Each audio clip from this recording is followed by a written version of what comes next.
welcome to this segment called the Modern Letters to Africa segment, where we will be dissecting some of the things that are going on either in the business world, digital world, generally, to try and equip you, if you're interested in doing anything online, giving you a bit of the news of what's going on, and equipping you to be able to win online, whether that's doing remote work, whether that's doing online business, or whether that is simply wanting to get a second income for yourself.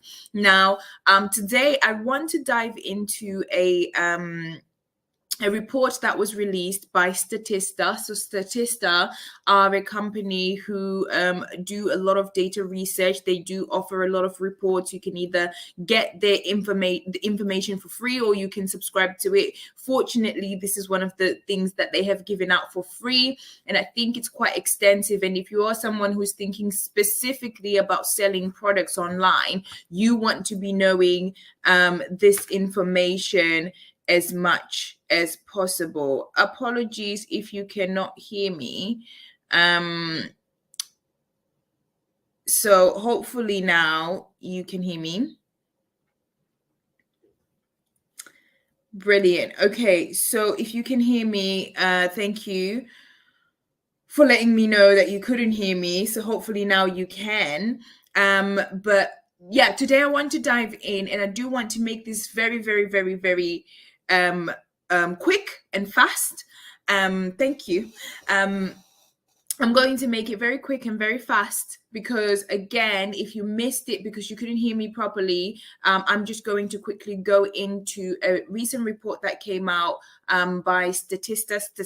Again, as I said, Statista is a platform that releases data, and this data that they release is pretty much global data. But I think for this specific one, they only focused on 3 countries. Okay, so let's dive right in. So this report that they released, they have titled this report, it would help if I used the correct mouse. This report that they've released, they've titled it Consumer Insights, Must Watch Consumer Trends for 2024. I love the sound of that. So they are calling this particular research, they've delivered it in a form of a white paper, and they have covered 4 different trends in here. So we'll just dissect every single one of these trends, but we'll focus on one trend per week. So this week, I want to focus on this trend that they're calling quest for quality, pursuing value during turbulent times. I mean, we have been in turbulent times, and I think the whole world has really felt it. I feel like this, especially in the UK, we found that the turbulent times pretty much started during Brexit. Brexit obviously was a really challenging period for the country. Our government has not been great in the sense of we haven't actually had a normal general election for a really, really long time. I think people forget the fact that we haven't had a general election for a really long time. And then, of course, COVID came into play.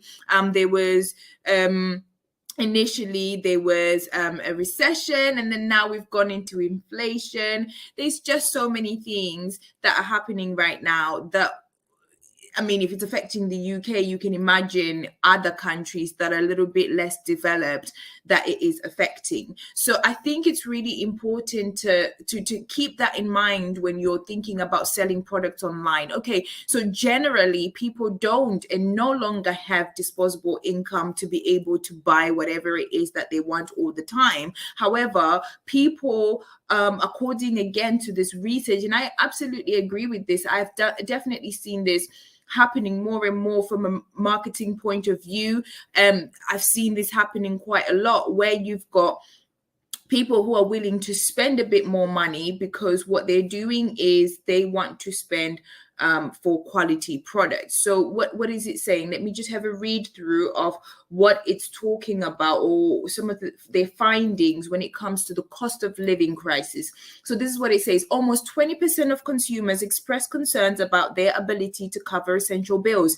These worries extend beyond mere budgetary constraints, encompassing broader attitude towards economic fairness. Now, of course, you know, this is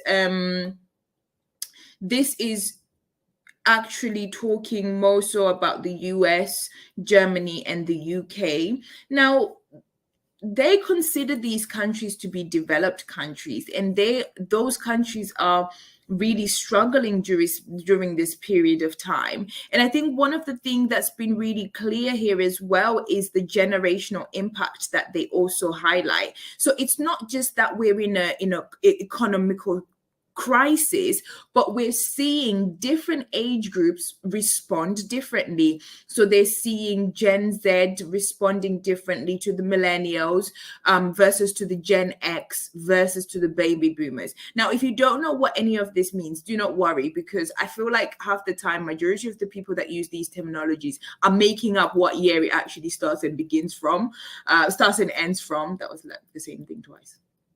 Anyway, so one of the things they say is the cost of living crisis has had varying effects on US consumer spending across generations. Baby boomers, despite being the generation with the most wealth, are feeling its impact acutely. A majority, 60% of boomers, stated noticeably changes in their spending habits as they adopt more frugal choices and prioritize value for money. So the baby boomers, the actual more wealthy, the one that have more disposable income, are saying, look, things are tough. We're not just going to be spending willy-nilly right now. We are actually just going to like keep it moving. Thank you so much, Rita. Where did I get this from? I feel like I got it from Cider. But thank you. You ever been abroad? Where you been? I've never really been. And what do you mean? Have I ever been abroad? And where have I been? So I have. Yes, I have been abroad. But I wasn't born in the UK. So I actually was born and raised in Zimbabwe, and then I moved to the UK. And so when I hope that answers your question. And so when I'm kind of looking at this, it's really interesting because although I live in the UK, I'm not disconnected to the fact that what happens in the UK, in the US, and Germany does affect what I'm trying to train and teach people to do. So it's really important to be unpacking. Okay, well, people are not spending as much. So when you're thinking about, listing a particular product for your business, or your online business rather, you really want to be thinking about, okay, well, right now people are not spending as much. So what is it what product can I source? What product can I source that is actually going to mean more chances of purchase for me, because it's not just a nice to have, but it's a necessity, it's a need, it meets people's need, and they're willing to spend on that. So it's really important to be thinking about that as well, because I would imagine if you're wanting to sell products and you're living in Africa right now, your target market is not always going to be and this is me assuming, it's not always going to be Africans. You want to be targeting the West because, again, when you look at the economical structure, the West has more money. So countries like I just mentioned have more money to spend. So those need to be your customers. So in order to be able to sell to the customers you're targeting, you need to get to know them. And this is one of the things that is really important to get to know. Now, they then asked in this research, in which of these product categories do you also buy premium or luxury items? Now, knowing this piece of information is really important, because once you know what people are saying in terms of where exactly they would prioritize buying premium products, it means that you can source a premium product or a luxury item that you know and is guaranteed is going to sell, because you understand that actually majority of people are willing to spend more money in this particular category. So, okay, what are some of these categories that they have highlighted? So they've highlighted shoes, clothing, cosmetic and body care, food and non-alcoholic drinks. And they've kind of spanned it out across 2019, 2020, 21, up to 23. So they saw that from 2019, they did, and I think it was definitely a trend in 2019. I remember the brand that I was looking after at the time. It was a German brand that I had the responsibility to launch here in the UK. And one of the key things that was like a key marketing sell for us was it's a luxury product, or the consumers are wanting to go into this whole authenticity lifestyle. And so we're really trying to understand the consumer at that point. And definitely in 2019, there was a peak of people wanting to buy more premium products. But of course, when COVID came into place, it meant that people were just like, whoa, slow down. We're not trying to do that. Right now, we're trying to survive. So they didn't buy any products. But then you see that as you go into 2021, it starts to go up again. But 2022, it dips. It starts to go down again. And by the way, when I say this, I'm mainly referring to cosmetics and body care, food and non-alcoholic drinks. Now, when thinking about online business, really, you want to be focusing on cosmetics and body care, unless if you can really bridge the gap between African food being imported into the West. That's a really big gap at the moment that still hasn't really been penetrated yet.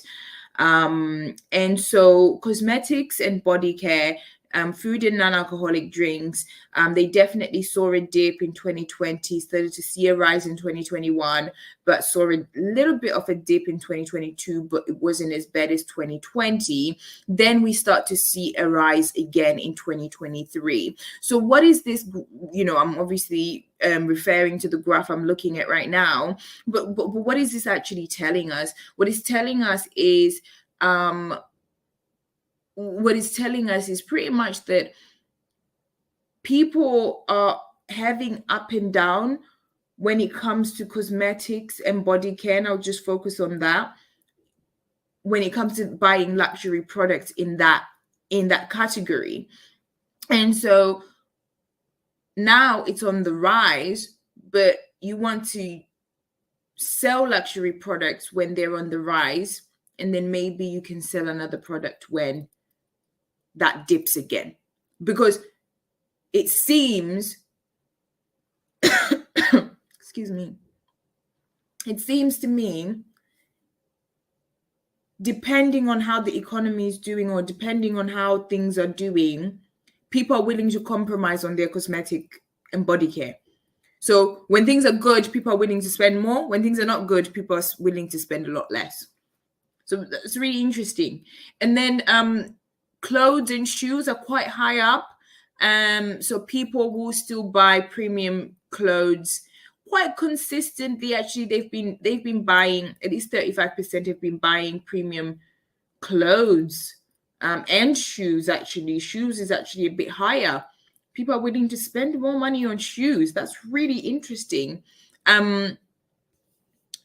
And then they also touch on this whole idea of the rise of premium products. So despite economic concerns impacting spending power, the demand for premium products stands strong during turbulent times. Across various FMCG categories, there is a resurgence in the purchase of premium items by post-pandemic consumers.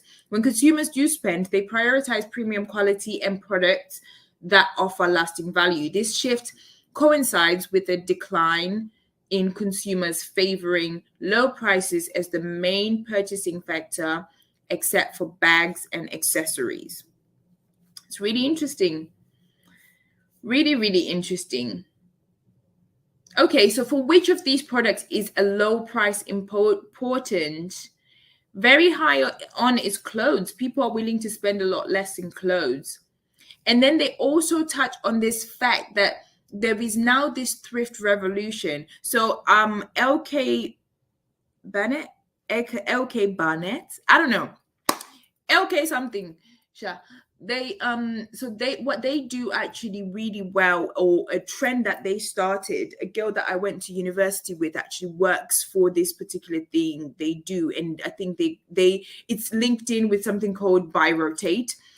all this is designer clothes that you know for a fact you're not going to spend £1,000, $1,000 on a dress to wear on one night. So what they've done is said, okay, cool.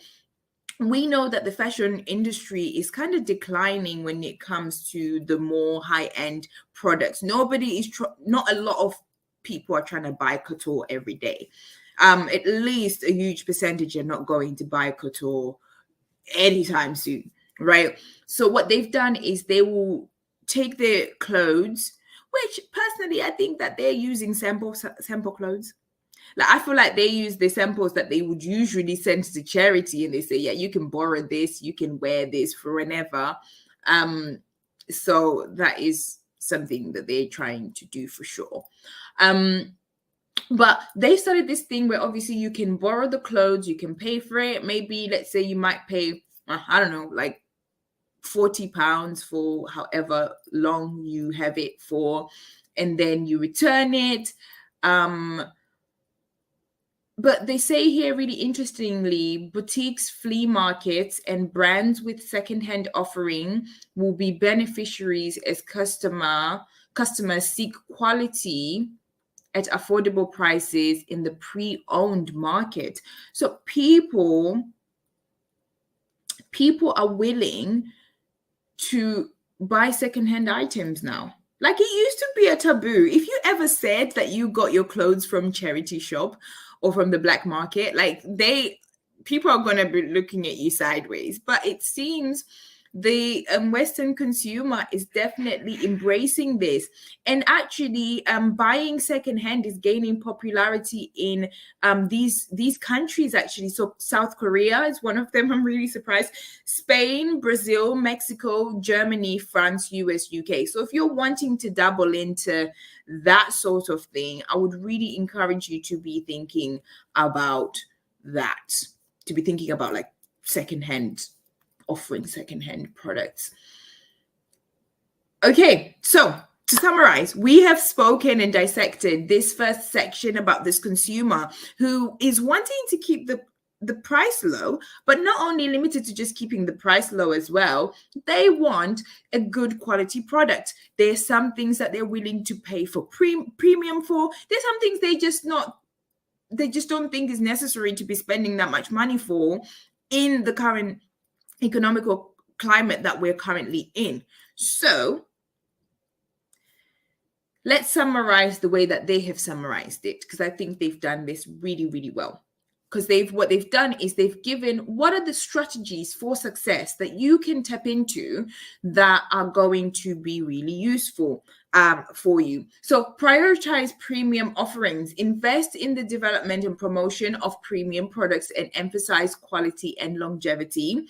Sensitive pricing strategy, so exercise caution when implementing price increases, as consumers may react negatively to perceived profiteering during times of crisis.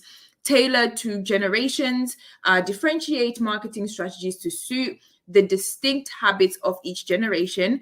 Embrace recycling where possible. Incorporate quality secondhand goods into your brand's offering to attract new customers more effectively than offering cheap, low quality items. So these strategies are really great when you're thinking about selling products digitally, especially if you're thinking about drop shipping and thinking about sourcing that product that you're going to drop ship.